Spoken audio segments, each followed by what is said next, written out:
เอาจังไดรีไซเคิลเฮ็ดครัวไหมรีไซเคิลไหมว่ามันสิเป็นตะยูบ่บัดนี้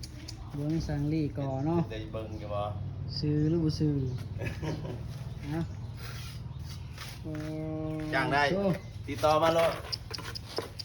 รับงานคือเก่าเว้ยพร้อมซื้อให้เราเร่งไปเลยจันลี่เฮ็ด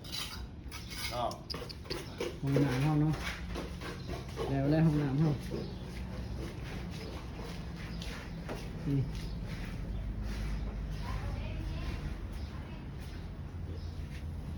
เรียบร้อยห้องน้ำห้องเนาะก็เรียบร้อย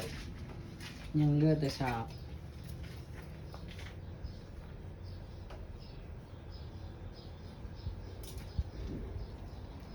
ก็สิประมาณนี้เนาะมันก็จะฉาบมืออื่นฉาบชิ้นเล็กเลยมืออื่น